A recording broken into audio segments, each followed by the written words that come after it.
वालेकुम, कैसे हैं आप। उम्मीद करते हैं कि आप सब बखैर व आफियत खुश व आबाद होंगे।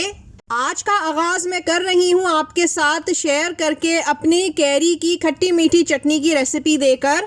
कैरी की ये खट्टी मीठी चटनी बहुत अलग अंदाज में बनती है, लेकिन बहुत सादा सी रेसिपी है इसकी। तो चलिए शुरू करते हैं।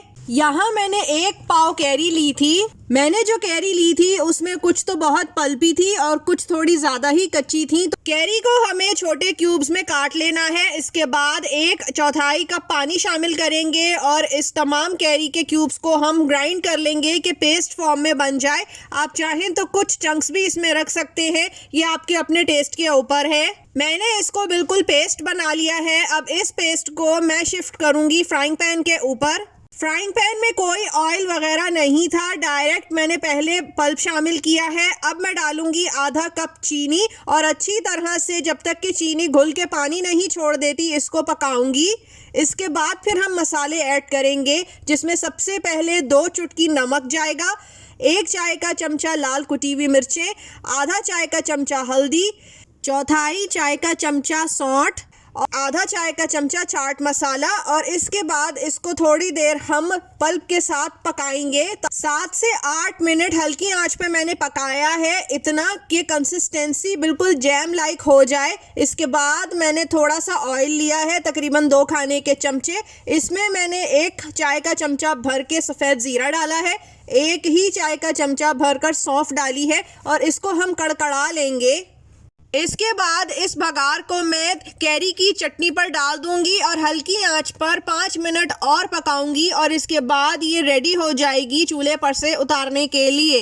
तैयार होने की निशानी ये है कि इस तरह से बुलबुले बनने लगेंगे चटनी में और साथ ही जैसे एक तार वाला शीरा होता है उस तरह की कंसिस्टेंसी हो जाएगी। तो बस यहाँ पर हम चटनी उतार लेंगे, क्योंकि चटनी ठंडे होने के बाद कंसिस्टेंसी में और गाढ़ी हो जाएगी। इस चटनी को ठंडा होने के बाद किसी भी साफ़ सुथरे कंटेनर में भर के फ्रिज में रख लीजिए। बहुत मज़े की होती है, खट्टी मीठी होती है। पराठों के और पूरियों के साथ ये बेस्ट है। आप चाहें तो दाल चावल और दूसरे खानों वगैरह के साथ भी इसको पेश कर सकते हैं। ये कैरी की चटनी मैंने नाश्ते में बनाई, एकदम मेरा बस दिल कर गया तो मैंने जल्दी जल्दी ये बना ली। बहुत आसान, बहुत जल्दी बनने वाली है। रोटी पराठा दोनों ही बनाती हूँ मैं नाश्ते में, साथ में दूध पत्ती होती है। आलू की तरकारी थी आज, साथ ही ये कैरी की खट्टी मीठी चटनी। मैंने कुछ दिनों पहले न्यूट्रिशनल और ब्यूटी के लिए सप्लीमेंट्स बाय किए थे, तो सोचा आपके साथ भी शेयर करूं। ये न्यूट्री फैक्टर के सप्लीमेंट्स थे, इनकी बहुत शोहरत है, तो मैंने सोचा मैं भी इन्हें लेके देखती हूँ। तो मैंने 2 लिए। एक मैंने लिया नॉर्मेगा फिश ऑयल 500 mg कैप्सूल और दूसरा मैंने लिया बायोटीन प्लस 2500 mg के कैप्सूल। मैं आपको कुछ इनका तारुफ करा देती हूँ। फ़िश ऑयल कैप्सूल जो है वो सॉफ्ट जेल कैप्सूल्स हैं, जो कि निगलने में बहुत आसान रहते हैं। 2 बॉटल्स आती हैं इसमें, एक 30 कैप्सूल्स वाली और एक 60 कैप्सूल्स वाली। मैंने 60 कैप्सूल्स वाली ही ली थी, जो कि मुझे 1550 रुपए की पड़ी। ये कैप्सूल हमारे तमाम जिस्मानी मामलात के लिए बहुत अच्छा है। ख़ास अगर बात की जाए तो ये दिमाग के लिए और आसाब के लिए बहुत बेहतरीन है। इसको लेने से नज़र जो कमज़ोर हो जाती है उसमें बेहतरी आती है और नज़र के साथ आँखों के जो मसल्स होते हैं उनको तक़वियत मिलती है। जोड़ों और पट्ठों में जो खिंचाव होता है उसके लिए ये बहुत बेहतरीन है, ख़ासकर उन लोगों के लिए, चाहे वो बुज़ुर्ग हों या जवान, जिनकी रग पे रग चढ़ना जो कहते हैं चढ़ जाती है, उसके लिए ये बहुत अच्छी रहती है। शरियानों के लिए, दिल के लिए भी ये बहुत अच्छी है। जोड़ों और उसके दर्द के लिए भी अच्छी है। और अगर कोई अपनी एजिंग को, रिंकल्स को रोकना चाहता है या प्रोसेस स्लो डाउन करना चाहता है तो उसके लिए भी ये बहुत अच्छी रहती हैं। फ़िश ऑयल ना सिर्फ जिस्म के अंदर बल्कि बाहर भी हर तरह से बहुत अच्छी तरह काम करता है। हेयर, स्किन और नेल्स के ऊपर भी इसके बहुत अच्छे असरात होते हैं। दूसरा सप्लीमेंट बायोटीन प्लस है जो कि 30 कैप्सूल्स थे और इसको मैंने 1150 रुपए में लिया। इसका मकसद ये है कि हमारी स्किन को अच्छा करे, बालों को घना करे, बालों को गिरने से रोके और सबसे अहम जो मेरा मसला है कि नेल्स को स्ट्रॉन्ग करे, बढ़ने में मदद करे और शाइनी बनाए, क्योंकि मेरे नेल्स बहुत स्लो बढ़ते हैं या बढ़ते ही नहीं और अक्सर औकात ब्रिटल रहते हैं। तो इस सिचुएशन को ओवरकम करने के लिए बायोटीन प्लस बहुत अच्छी है और शुरू के 10 दिन यूज़ करने के बाद दोनों सप्लीमेंट्स के मैंने रिजल्ट्स अच्छे पाए।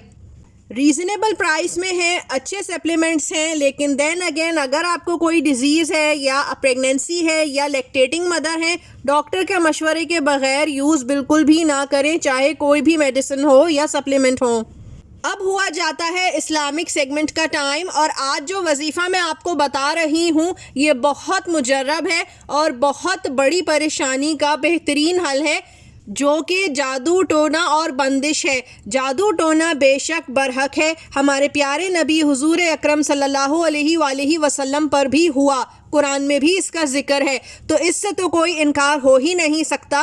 अब चाहे जादू टोना हो या बंदिश रुकावट हो, कुछ मामलात ऐसे होते हैं जिनसे अंदाज़ा हो जाता है कि कुछ तो मुश्किल है, जो मामलात और हालात सीधी तरह नहीं चल पाते। उस सूरत में बजाय इधर उधर कहीं जाया जाए, कुरान से रुजू कीजिए, नमाज की पाबंदी कीजिए, ये तमाम मामलात इंशाअल्लाह घर में रहते हुए ही हल हो जाते हैं। करना आपने ये है कि हर नमाज के बाद अव्वल आखिर ताक गिनती में 3, 5, 7, 9, 11 जितनी दफ़ा आप चाहें दुरूद इब्राहिमी पढ़िए। इसके बाद 111 मरतबा आपको सूरह यासीन की ये आयत सलामुन कौलम मिर रब्बिर रहीम पढ़ लेना है 111 मरतबा और अल्लाह ताला से दुआ करनी है हाथ उठाकर कि अल्लाह ताला तमाम जादू टोने बंदिश रुकावटों को दूर फरमा दे। बेशक अल्लाह ताला की ज़ात ही सबसे ताकतवर है और इन तमाम मामलात से वही निजात भी दिलाएंगे इंशाअल्लाह।